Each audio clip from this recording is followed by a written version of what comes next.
আসসালামু আলাইকুম। কি অবস্থা? সবাই কেমন আছেন? নিশ্চয়ই সবাই ভালো আছেন। যে যেখানে থাকেন না কেন ভালো থাকেন, সুস্থ থাকেন, সুন্দর থাকেন এই প্রত্যাশা কামনা করি। বন্ধু সার্কেল নিয়ে সবাই মিলে একটু ঘুরতে গিয়েছিলাম।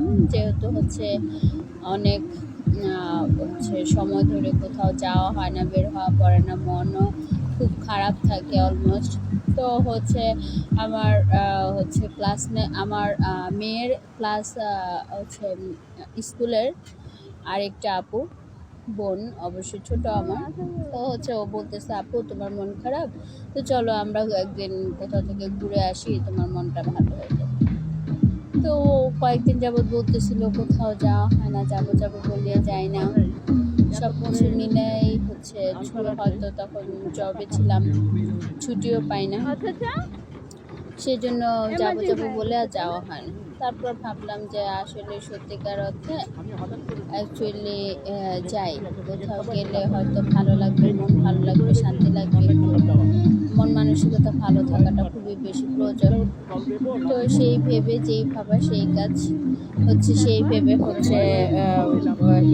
মেয়ের স্কুলে গেলাম। স্কুল থেকে বাসায় আসার পরে ও কয়েকবার আমাকে ফোন দিল যে আপু আপনি কি বের হবেন, চলেন। অবশ্যই বের হবেন। আমি বের হবো কি বের হবো না অনেক ভাবে চিন্তে তারপরে বললাম যে ঠিক আছে বের হবো, চলো। তারপর আমরা গেলাম, সেটা শনি আখড়া, আর পরে গিয়ে বালুর মাঠ যেটা বলে, আর মেন মিতাবাড়ির ওদিক দিয়ে গিয়ে যেটা বালুর মাঠ বলে, আপনার ছোট মিনি কক্সবাজারও বলে। তো এখানে সব মানুষই ঘুরতে যায়, বাচ্চাদের নিয়ে ঘুরতে গেলেও বাচ্চাদের মন ভালো থাকে, সুস্থ থাকে, মন মানসিকতা অনেকটা ভালো থাকে। বিভিন্ন রাইডার আছে, রাইডে ওরা চড়তে পারে। তারপর নৌকা আছে। আমি তো গিয়ে আমার আসলে সত্যিকার অর্থে কি, যেহেতু আমি ঘুরতে গিয়েছি, আমার মনটা ভালো করার দরকার, সেই জন্য অনেক মজা করেছি। সব ফ্রেন্ড সার্কেলদের সাথে একসাথে অনেক ফান করেছি, মজা করেছি, খুবই ভালো লেগেছে।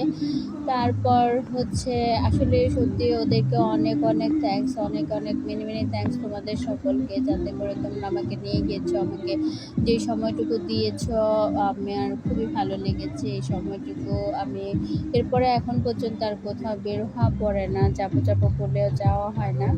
তো আসলে সত্যিকার অর্থে মন ভালো করার জন্য অবশ্যই কোথাও ঘুরতে যাওয়া প্রয়োজন। মন মানসিকতা ভালো থাকে, সব চিন্তাধারাও ভালো থাকে। সবার কাছে রিকোয়েস্ট করবো, আপনারা সবাই ঘুরতে যাবেন, আপনাদের মন মানসিকতা ভালো থাকবে। আপনারা যদি ঘুরতে যান তাহলে এই সাইটের এই প্লেসগুলো অনেক সুন্দর আছে। এই প্লেসগুলোতে ঘুরতে যাবেন, ঘুরতে গেলে বাচ্চাদের নিয়ে আপনারা সবাই ঘুরতে যাবেন, বা এমনিও ঘুরতে যাবেন ফ্রেন্ড সার্কেল মিলে, তখন অবশ্যই মনও ভালো থাকবে। আর একটু কিছুটা সময় মুভমেন্টও ভালো থাকবে, ফ্রেশ থাকবে। আর সবাই একটু ঘুরে আসবেন, দেখে আসবেন, ভালো লাগবে। অবশ্যই আমার যেহেতু ভালো লেগেছে, মনটা হালকা হয়েছে, তাহলে আপনাদেরও ভালো লাগবে। তবে দেখি ইদানিং এর ভিতরে আবার একদিন যাওয়ার প্ল্যান করতেছি। দেখি আবার কবে যেতে পারি, অবশ্যই সময় টময় নিয়ে তারপরে এবার যাব, ঘুরে আসবো, যাতে করে মানে তারপরে অনেক জায়গা ঘোরার, আসলে সত্যিকার অর্থে অনেকগুলো জায়গা আছে ঘোরার মতো জায়গার নামগুলো আমি জানি না, কারণ আমার ঘোরা ফেরা হয় না। আপনারা যদি নামটাম জেনে থাকেন কোথায় কোন জায়গা আছে ঘুরতে যাওয়ার মতো ঢাকার ভিতরে, তাহলে অবশ্যই কমেন্ট করে একটু জানিয়ে দিবেন, তাহলে একটু ঘুরে আসবো, মনটা ফ্রেশ করে আসবো। বিনীতভাবে রিকোয়েস্ট। ধন্যবাদ সবাইকে। আল্লাহ হাফিজ। আসসালামু আলাইকুম।